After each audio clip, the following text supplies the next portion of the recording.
Let me ask you something right now, and I want you to really think about this before you answer. When was the last time someone looked at you, truly looked at you, not at your Instagram feed, not at your bank account, not at your body, not at your achievements, but at you and chose to stay?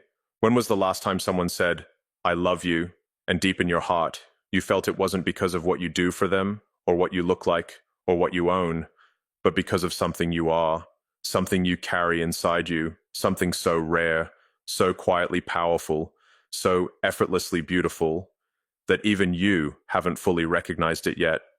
You might be sitting right now thinking, nobody loves me like that. Or maybe you're thinking, wait, is this actually happening to me right now? Either way, I need you to listen to every single word I'm about to say, because what I'm going to tell you today is not a compliment. It's not flattery. It's not motivation for the sake of motivation. This is a wake-up call, because somewhere right now, there is a person who fell deeply, completely, irrevocably in love with you.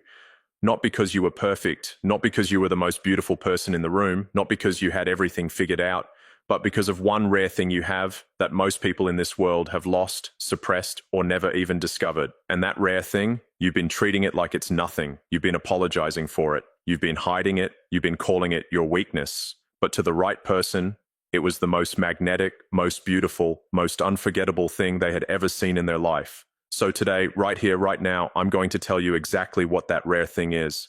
I'm going to show you why it made someone fall in love with you. And most importantly, I'm going to beg you, don't ignore the sign. Let's start with something uncomfortable. We live in a world where everyone is performing. Everyone is curating. Everyone is editing. Scroll through any social media platform for 5 minutes. What do you see? You see people showing their best angles. You see people posting their highlight reels. You see people laughing at parties they actually hated. You see people smiling in relationships that are slowly dying. You see people presenting a version of themselves, a filtered, polished, perfectly crafted version that doesn't really exist. And you know what? People have gotten so good at performing that they've forgotten who they actually are. They've forgotten what it feels like to be real. They've forgotten what it feels like to say, I'm scared, without immediately following it with a joke. They've forgotten what it feels like to admit, I don't know, without feeling like a failure. They've forgotten what it feels like to just be. And then, into their life, you walked in. You didn't have a script. You didn't have a perfectly rehearsed version of yourself. You were awkward sometimes. You were honest when honesty wasn't convenient. You laughed too loud, or maybe you were quieter than everyone else. You talked about things that actually mattered to you, your dreams, your fears, the things that keep you up at night. You didn't pretend to be okay when you weren't. You didn't pretend to like things you didn't like just to fit in. You were real. And do you know how rare that is? In a world full of mirrors showing people what they want to see, you were a window, clear, honest, unfiltered.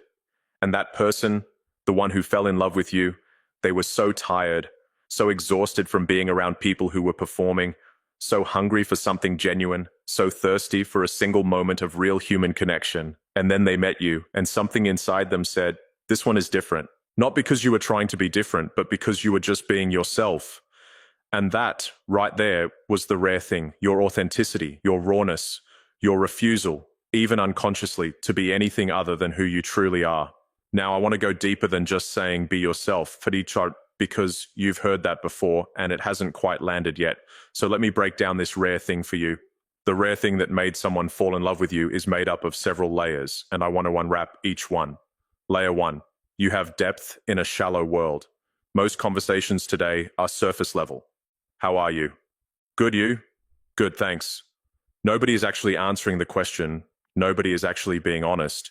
But you, when someone asks you how you are, you actually think about it. You might say something real. You might share something that surprised them. You might ask a question back that made them feel truly seen. You have the ability to go deep, to think deeply, to feel deeply, to connect deeply. And the person who fell in love with you, they felt that depth.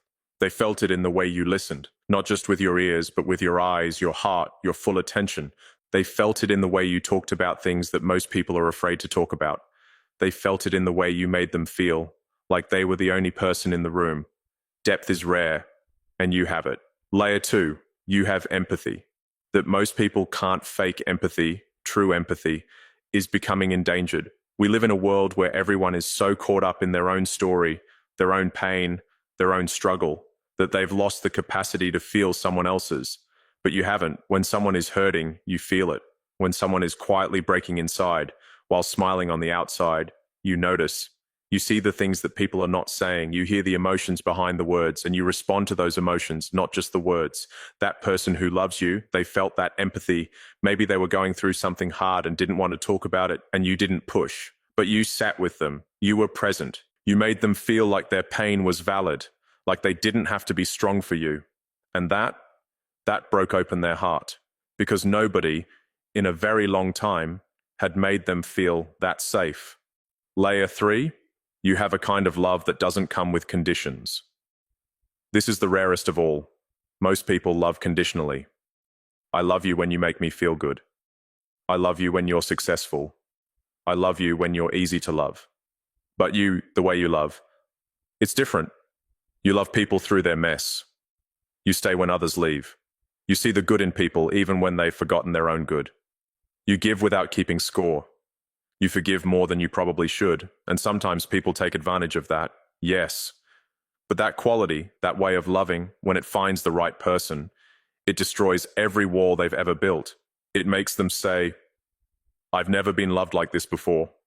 And once someone experiences that kind of love, no, they don't want to go back. That's why they fell. That's why they stayed. That's because of you.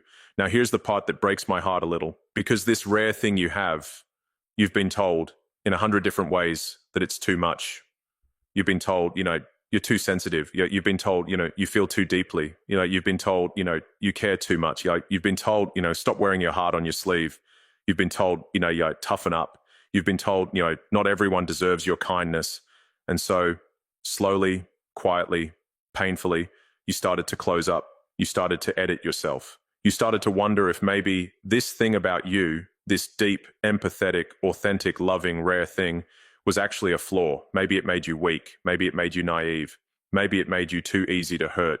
And so you built a little wall, not a big one, because you're not that kind of person, but a little one, just enough to protect yourself, just enough to stop yourself from going all in, just enough to make you hold back the very thing that makes you extraordinary. But here's the truth. The people who told you that you were too much, they were people who had already lost their own depth. They were people who had already numbed their own empathy. They were people who had already forgotten how to love without conditions. And your realness, your rare, beautiful, uncomfortable realness, reminded them of everything they had given up, and that scared them. So they called it weakness, but it was never weakness. It was power, raw, rare, undeniable power. And the person who fell in love with you, they recognized that power immediately. They saw it when everyone else missed it. They chose it when everyone else was running from it. And that is not an accident. That is a sign. I want to talk to you about signs. Not mystical, supernatural signs, but the real ones. The ones life sends you when something important is happening. When someone falls in love with you, genuinely, deeply, completely, that is a sign. A sign that what you have is not too much. A sign that who you are is not a burden. A sign that the very things you've been apologizing for are actually your greatest gifts. And this sign comes in different forms. Maybe it's the way someone looks at you, like you're something they've been searching for. Maybe it's the way someone remembers the small things you said, because every word you spoke mattered to them. Maybe it's the way someone fights for you, not with drama, but with consistency, with patience, with presence. Maybe it's the way someone becomes a better version of themselves around you, because your depth inspired their own. Maybe it's the way someone says, I don't know what it is about you, but I've never felt this way before. These are all signs, and signs are meant to tell us something. They're meant to redirect us. They're meant to remind us of things we've forgotten about ourselves. So when someone falls in love with you, don't dismiss it. Don't say, they don't really know me yet. Don't say, wait till they see the real me. Don't say, this won't last. Don't self-sabotage before anything has even started, because that voice, the one telling you that you're not enough, that this is too good to be true, that you don't deserve this, that voice is lying to you. That voice is the echo of every person who is too small to appreciate your greatness. Don't let their smallness define your future. Don't ignore the sign. So, what do you do with all of this? I'll tell you exactly. Step 1, recognize the rare thing. Start by acknowledging, genuinely, out loud if you have to, that what you carry inside you is rare, not common, not ordinary, not available everywhere. Your depth, your empathy, your authenticity, your capacity to love deeply, These are not flaws, they are gifts. Say it to yourself. I am rare, not arrogantly, not in comparison to anyone else, but as a simple, powerful truth. You are rare, and rare things are valuable. Step 2. Stop apologizing for how you love. Stop saying sorry for caring. Stop saying sorry for feeling. Stop saying sorry for being all in. The right person doesn't want you to be less. The right person wants you to be more. The right person is waiting, hoping that you'll let them see all of you, not half of you, not the edited, safe, protected version of you, all of you. Step 3. Receive the love that's coming to you. This might be the hardest one, because people who give love easily often struggle to receive it. You're so used to being the one who cares more. You're so used to loving people who don't know how to love back, that when someone genuinely, deeply, freely loves you, you don't know what to do with it. It feels foreign. It feels suspicious. It feels almost uncomfortable. But here's what I want you to practice. Receive it. Allow it. Let it in. When someone tells you they love you, believe them. When someone shows up for you, let them. When someone chooses you, stop waiting for them to change their mind. You deserve to be loved just as powerfully as you love. And the universe is trying to give you that. Don't block the blessing. Step 4. Protect your rare thing. This doesn't mean become hard. It doesn't mean become cold. It doesn't mean put up walls. It means be wise about who you give your depth to. Not everyone deserves access to all of you. Some people are in your life for a season, not a lifetime, and that's okay. But learn to recognize the difference between people who are warmed by your light and people who are trying to put it out. Protect your rare thing, not by hiding it, but by sharing it wisely. I want to zoom out for a second, because everything I've talked about today, it's not just about romance. It's not just about one person falling in love with you. It's about something much bigger. It's about the fact that you, with your rare qualities, have the power to change the world around you. Think about it. In a world that is becoming more digital, more disconnected, more artificial, your authenticity is revolutionary. In a world where empathy is fading, your empathy is medicine. In a world where most people love conditionally, your unconditional love is transformative. The person who fell in love with you didn't just change their romantic life. You changed how they see people. You changed how they treat people. You gave them a living example of what it looks like to be genuinely human, and they will carry that with them always. That is the power of the rare thing you carry. That is the impact of being authentically, unapologetically yourself. You don't realize it, but your presence alone shifts rooms. Your energy alone makes people feel safer. Your love alone heals things that years of therapy couldn't touch. You are doing something remarkable just by being you. I want to leave you with this. Somewhere in this world right now, there is a person whose life is better because you exist. There is a person who sleeps better at night because they know you're in their life. There is a person who became braver, kinder, more hopeful because of you. There is a person who, when they think about love, they think of you. Not some idealized version of you. Not a perfect version of you. You, exactly as you are. With your overthinking and your big heart. With your midnight worries and your daytime dreams. With your sensitivity and your strength. With your flaws and your fire.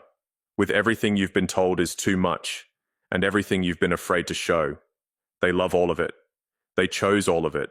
They want all of it. And that is the sign that you are enough, the sign that you are worthy, the sign that the rare thing inside you is not a burden. It is your superpower. So please, I'm asking you with everything I have, don't shrink, don't hide, don't apologize, don't run, don't self-sabotage, don't convince yourself that you don't deserve this. Open your heart, stand in your light, receive what is meant for you. Because love, real love, doesn't happen often. Real love is rare, just like you. And when the universe brings two rare things together, that is not a coincidence. That is destiny doing its job. And your only job right now is to not ignore the sign,